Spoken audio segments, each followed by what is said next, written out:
gorengnya nih loh, Sam.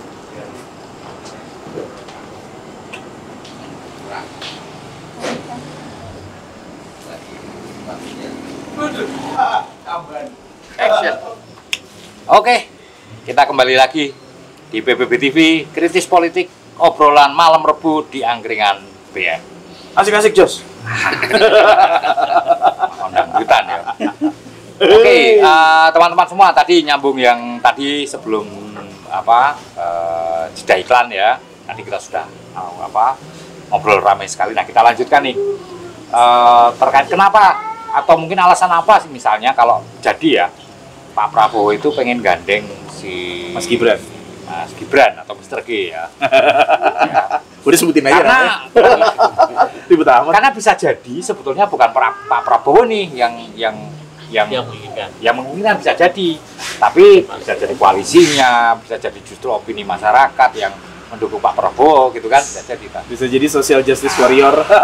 Tapi ini loh, ada teori di media sosial kalau Pak Prabowo istilahnya jadi ngambil Mas Gibran, meminang Mas Gibran sebagai pasangannya, dikhawatirkan lumbung suaranya Pak Prabowo ini bocor. Kenapa? Karena Pak Prabowo akan dianggap sebagai tokoh yang memuluskan praktik dinasti. Jadi menurut beberapa orang bisa jadi alat serang beberapa pihak. Bisa jadi buat menyerang Pak Prabowo. Bisa jadi bahwa beliau tokoh yang begini-begini, Menghidupkan dinasti. Menghidupkan dinasti. Beliau kok milih orang yang belum punya kiprah secara nasional misalnya, seperti itu. Ya, jadi ya itu tadi bisa jadi ya perlu pemikirannya perlu lebih panjang biar tidak gegabah. Walaupun secara konstitusi Mas Gibran ini qualified, ya kan? Dia belum sampai 40, di atas 35, tapi sudah menjadi pemimpin daerah. Kan itu kan batasannya kan itu. Ya kan? Boleh di bawah 40, tapi sudah pernah menjabat sebagai anggota DPR atau menjabat sebagai kepala daerah. Nah, kalau 5 punjul urung jadi opo-opo, cuma jadi guru privat ya nggak boleh. Nggak boleh itu pelanggaran ya, Pak. Astagfirullahaladzim. Itu pres Batako ya. Bukan presiden ya. Kalau aku justru malah itu kecerdikan dari Prabowo. Gitu ya, bahkan sebelum dijadikan Wapres beneran pun sudah keluar sama si Gibran, karena Gibran ini kan sebenarnya yang mau diambil adalah suara di belakang Gibran adalah suaranya Jokowi kan. Jokowi itu kita tahu sendiri 80% Ya. rakyat Indonesia itu meyakini kepemimpinan Pak Jokowi. Berarti secara kasar masih bisa disimpulkan daya juang nama Jokowi itu masih kuat. Sangat kuat, Bahkan tertinggi di dunia kalau approval rating tadi 82% kalau. Berarti klaimnya ormas itu projo itu mereka bukan statistik abal-abal bahwa nama Jokowi masih akan pula. Contoh yang paling dekat PSI, begitu ketuanya si Kaisang, padahal Kaisang siapa sih anak kemarin sore yang bisa kata orang ya, ini kata orang anak kemarin sore, kata orang. Tapi menurut saya kalau dilihat dari pidatonya dia bukan cukup baik, dia punya karakter sebagai pemimpin yang memang punya perbedaan dengan pemimpin-pemimpin yang lain dan seterusnya. Bahkan dengan kakaknya aja dia punya perbedaan. Ada perbedaan. Dan kenyataannya PSI sekarang ini langsung melejitkan, walaupun belum terbukti, tetapi secara umum terlihat gairah untuk orang dibandingkan ketika dari ketua umum sebelumnya sebelumnya dari Grace, dari Piring, sekarang Kaisang tak gitu ya. Itu kayaknya itu nanti nih perkiraan saya sih akan masuk ke DPR itu PSI, perkiraan saya ya. Minimal akan berbicara banyak itu ya. Contoh kekuatan Jokowi ada di situ. Bagaimanapun juga Pak Jokowi cukup luar biasa dalam hal Mas ini. Bobi lah. siapa dia sebelum Nah. tiba-tiba jadi calon wakil kepala daerah, wali kota Medan. Dan Bukan langsung wakil, itu bukan wakil. bukan wali kota, calon wali kota, wali kota, iya. calon wali kota Medan dan langsung terpilih. Padahal cuma menantu padahal itu ya. Itu, Jokowi efek ya berarti. itu artinya ya tidak salah ketika Prabowo itu menggandeng Gibran. Kalau misalnya direstui oleh Ya. Mega. Kembali ke Gibran sendiri juga. Apakah Gibran akan Gibrannya masih bawa bersedia apa benderanya?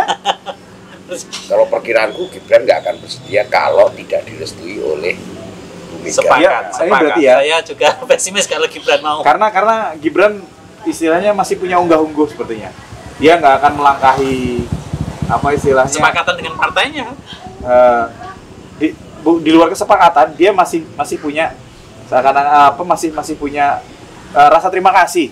Ini gerbong politik saya gitu kan. Masih ngajini Ya, bisa itu. jadi itu. Ini gerbong politik saya, masa saya tiba-tiba ada kesempatan seperti ini saya balik kanan gitu kan. Ya itu kan mau nggak mau kita harus akui salah satu kualitinya Mas Gibran. Gitu. Dan ada kesempatan di depan mata tapi dia nggak semerta-merta itu. Tapi kita tetap buat MC ya. Tetap buat MC.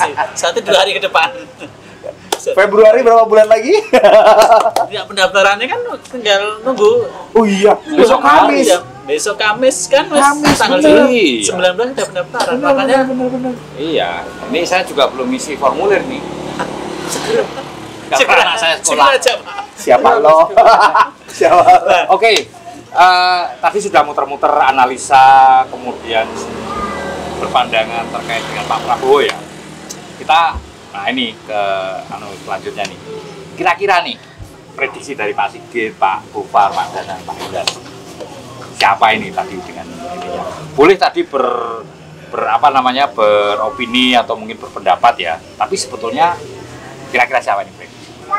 Yang bakal digandeng Pak Prabowo. Yes. Berarti kita nggak ngebahas Pak Ganjar ini. Ntar dulu. Ini kan Pak Prabowo dulu nih kanunya. Kan dua capres ya. Ya, nanti. Nih, saya diem aja, Mas. kalau saya ya, Mas Gibran ini menurut saya pilihan yang gurih. Jokowi efeknya. Terus habis itu jelas ibaratnya sebagai pimpinan gitu ya, sebagai pimpinan sudah terbukti efeknya ke masyarakat. Dia dicintai. Walaupun mungkin masih ada bayangan bapaknya, tapi dia sudah bisa membuat istilahnya kayak apa ya? Basis fanbase lah, bahasa populernya fanbase dia di Solo. Dia udah bisa, oh ya, ini loh kepemimpinannya Gibran. Ini loh kepemimpinannya Pak Jokowi. Serupa tapi tak sama, mungkin seperti itu ya. Berarti prediksinya Pak Gofar adalah Pak Gibran. Oh enggak, Gibran ini pilihan yang gurih, tapi terlalu manis gitu loh. Jadi poinnya siapa? Poinnya Mas Gibran ini ibarat kata orang diabetes mau makan permen. Dia mesti mikir efeknya buat saya. Jadi pilihan yang gurih tapi terlalu beresiko. Lah ya siapa prediksinya? Mas Gibran, jadi Pak Prabowo bisa jadi Mas Gibran ini masuk ke kandidat utama tapi masih harus dikontestasi dengan baca wapres yang lainnya. Jadi belum tentu langsung ke Mas Gibran. Berarti bukan Bisa jadi pilihannya tokoh yang punya kredibilitas yang lebih nasional. siapa?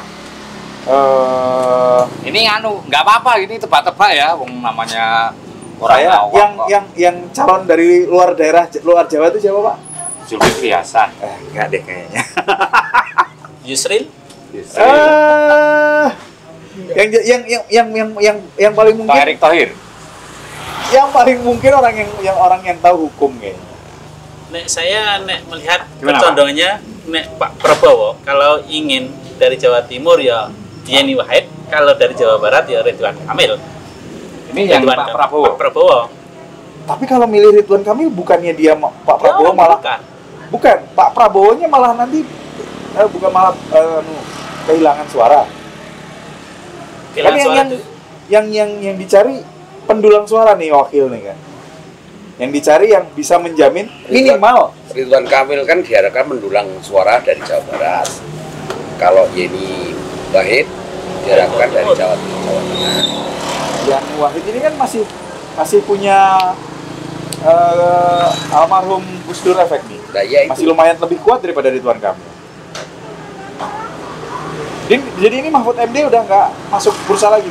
Kalau saya dia masuk tapi bukan ke Ganjar, bukan ke Prabowo, Ke Ganjar. ke Ganjar. Oke. kalau Ya. saya lebih cenderung dari koalisinya Pak Prabowo. Entah siapa ya. Jangan Koalisinya- Sandiaga lagi. Karena begini, ini akan berefek besar ketika akan menggandeng cawapres dari luar koalisi. Satu, di situ ada Golkar, ada PAN, ya, dan itu memiliki, dan sekarang ada Demokrat ya, Demokrat, ya. Demokrat. Siapa tahu malah AHY itu. Terus siapa tahu Bisa kan, jadi. tiba-tiba ceduk gitu kan Bisa ya. jadi yang Siapa muda, tahu yang kan. muda itu. Nah, Sing iki aku no komen. artinya bisa jadi Pak Prabowo juga berhitung nanti koalisinya bisa pecah. Itu tadi bocoran suara. Kalau tidak dari koalisi yang dia bangun, itu Indonesia Maju. Itu, itu pendapat saya ya. Gitu Saya ya. tetap kalau nggak Yeni Wahid ya Ridwan. Nah, Kalau disebutkan dari ya posisi daerah ya Pak Prabowo kan menyebutkan dari luar Jawa 1, Jawa Barat 1, Jawa Tengah 1, Jawa Timur 1. Jawa Pak Tengah Yusril mungkin- itu dari mana? Pak Yusril itu Makassar. dari Padang. Oh, Padang. berarti jawabannya besok ini ya. Kemungkinan besok. Karena kan Kamis kan pendaftaran Kalau kan. track record Pak Prabowo ya selama ini apa namanya Last minute. calon bacawa pres terus ya, berapa kali kan? Yang Ini yang ketiga ya? Ini ketiga. Saya melihat Pak Prabowo ini karena terlalu dominan di partainya, tetapi di satu sisi saya melihat agak kurang apa ya namanya, mungkin pembisik-pembisik di sampingnya yang kurang cerdas, sehingga selama ini kurang bisa menentukan pilihan wakil presidennya yang bisa menambah pundi-pundi suaranya. Kalau selama ini saya melihatnya seperti itu, berbeda dengan PDI. Saya melihat justru PDI itu cukup banyak orang pintar di situ. Walaupun Megawati termasuk orang yang dominan, bahkan sangat dominan di situ, tetapi paling enggak track recordnya beberapa kali kan dia cukup sukses menelurkan baik kepala daerah maupun presiden kan cukup dari PDI cukup ampuh lah, walaupun misalnya yang terakhir kemarin presiden tiba-tiba wakilnya adalah Pak siapa? Maruf Amin. Itu mengagetkan semua orang, tetapi kenyataannya kan menang Pak Jokowi. Iya. Artinya ya Bicara fakta. faktanya memang cukup brilian kan gitu. Ya. Nah kalau Pak Prabowo itu kalau misalnya posisinya cukup jago, kemungkinan ya Penasehat. penasehat ya, Penasehat, bukan pembisik. penasehat ya. Oke, kita ganti namanya penasehat. Astagfirullahaladzim. Oke. Kalau Pak Danang punya pandangan nggak? Siapa? Siapa saja Pak, Yang penting dagangan lancar yang ya. penting negara aman, nyaman, bisa usaha Pak. Syukur-syukur pajak diturunkan. Betul Pak, yang terbaik Pak. Ya, oke. Jadi itu ya, pemirsa semua, jadi pandangan-pandangan siapa cawapres dari Pak Prabowo ya. Sebenarnya yang menarik itu nanti cawapresnya Ganjar itu yang Nah. menarik untuk didiskusikan. Jangan khawatir, ini masih ada sesi selanjutnya. Sudah berapa menit ini? Udah berapa roll film kepake? Oke, kita lanjut ya? Atau mau Lanjut. dulu? Oke. Mau dicut dulu nggak? Oke ya, itu teman-teman. Jadi cawapres dari Pak Prabowo tadi mungkin teman-teman melihat ada yang bukan mencalon kan ya, berprediksi atau menebak Pak Ridwan Kamil, ada akan Yeni Wahid, ada Pak Zulkifli Hasan dan sebagainya. Tapi apapun itu ya itu nanti kita akan lihat di esok hari kan untuk penentuan cawapresnya. Nah ini kita beralih ke satu baca pres lagi yaitu Pak Ganjar. Pak Ganjar ini kayaknya nggak banyak ya, nggak banyak Keluar. drama-drama nih ya. Ya, Tapi beliau kabarnya sudah mengantongi. beliau kayaknya Karena kalau Pak safari Ganjar terus itu ya. kan wakilnya nanti ditunjuk, bukan dia yang memilih. Oh iya, beda dengan Pak Anies Baswedan ya. Ah. Beliau katanya ya memilih sendiri, tapi ya walaupun bilangnya itu kenyataannya kan juga dipilihkan juga. Partai. Nah, ini informasinya juga katanya Bu Mega sudah ngantong ini, Mas. Ya, 3 apa 2 jadi? saya nggak tahu berapa jumlahnya ya, tapi ya jeneng ngantongi cuma satu dong. Kalau kantongnya banyak, Ya artinya itu nanti akan dikeluarkan menjelang menjelang pendaftaran, Mas. Wah, ini bikin dari. Biasanya 1 hari menjelang. Nah, kira-kira analisa dari bapak-bapak nih siapa nih? bikin deg-degan satu negara. Kalau dari saya ya, Nah, kalau dari saya tidak melihat ini harapan. Saya tidak melihat kantong suara atau apa. Kalau saya melihat Pak Ganjar akan luar biasa dalam memimpin nih, nggak tahu dalam pemilihan suaranya itu kalau bisa digabungkan dengan Pak Erick Thohir.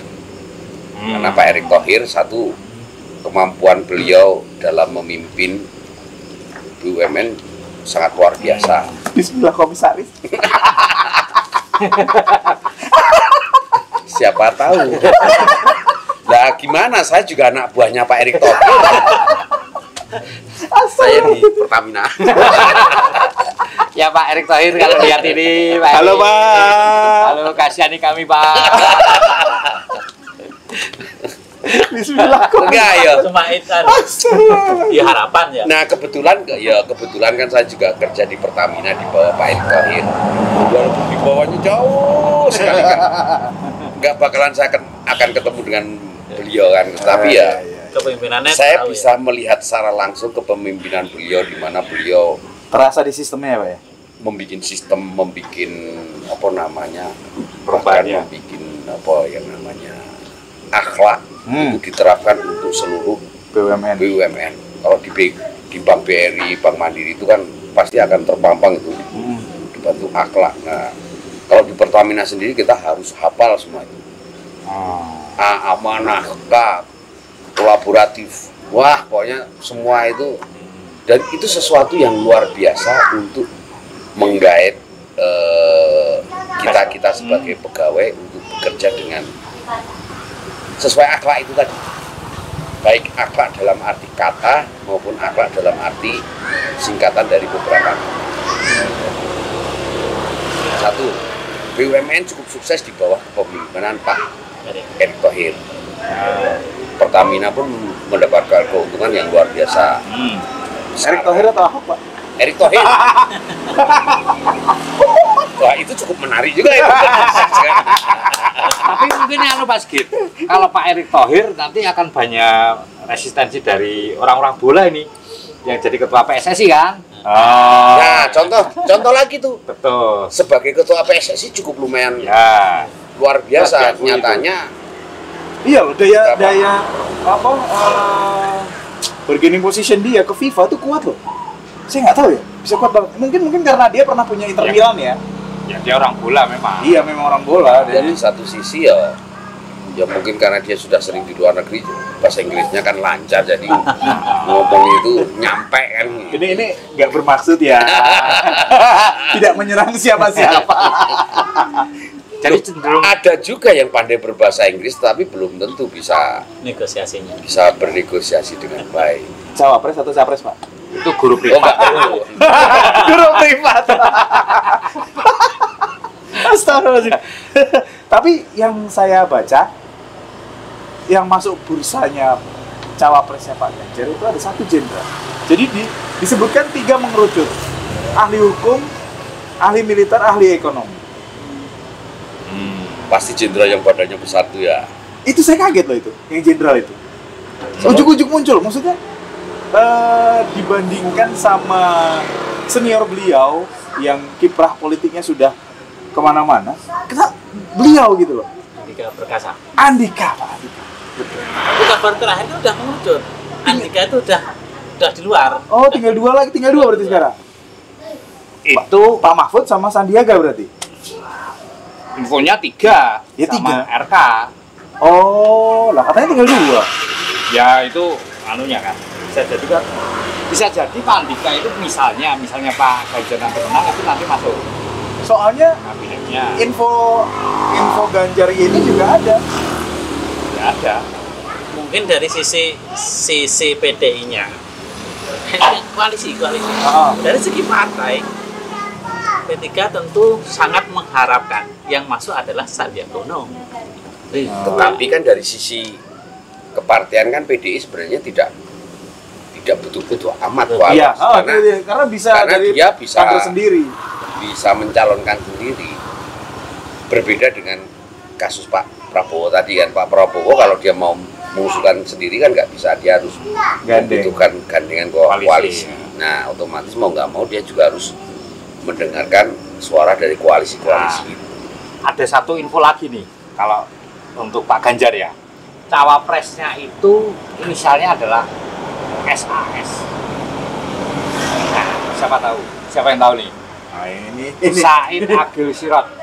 Said Agil. Ya, itu orang NU ya. Ya. Orang NU. Nah, ini di last minute nih, apa nama itu muncul bareng sama Mantan ketua umum. Yeni Wahid. Wow. Said Agil kan dia agak Kalau menurut saya nih ya, Ganjar itu tidak terlalu perlu untuk mencari orang lain untuk mendapatkan suara di Jawa Tengah sama Jawa Timur, karena Ganjar sendiri sudah cukup. Ganjar sendiri sudah cukup, betul Pak. Dia butuh di Jawa Barat sama luar Jawa. Kalau menurut saya dia justru butuh di luar Jawa, terus butuh orang-orang yang kapabilitasnya diakui oleh banyak orang. Ya itu Erick Thohir. Ya, berarti Pak Sigit prediksinya adalah Pak Erick Thohir, Pak Gofar. Walaupun Pak Ahok. walaupun namanya nggak masuk bursa ya Pak ya. Pak Gofar, Pak Ahok. Jangan. Jangan. Ini saya Lihat proyeksinya Pak Ahok itu antitesa ya kan. Selama ini yang bursa-bursa itu kan lewat semua. Contoh yang terakhir kemarin lah, bursanya Mahfud MD. Yang muncul Yang muncul Maruf Amin. Maruf Amin. Semuanya di luar. Ya. di luar Itulah ya namanya politik ya. Jadi di politik luar Nurul. itu tidak ada teman abadi atau musuh abadi, yang ada kepentingan abadi. Artinya bisa berteman dengan siapa saja, tapi belum tentu dia akan gandeng wong sudah mau nikah aja diselingkuhi ya loh. Nah, itu saya nggak tahu siapa itu, tapi Siap kon madang. ya itu. Terus nah ini cawapres yang lain atau mungkin prediksi dari bapak-bapak yang lain mungkin ditahan dulu ya. Tahan dulu karena ada pesan yang mau lewat. Ya. Kita lanjutkan Kameramennya harus setelah- butut jadi. Kita lanjutkan setelah yang satu ini. Tetap di BBB TV. Stay tune.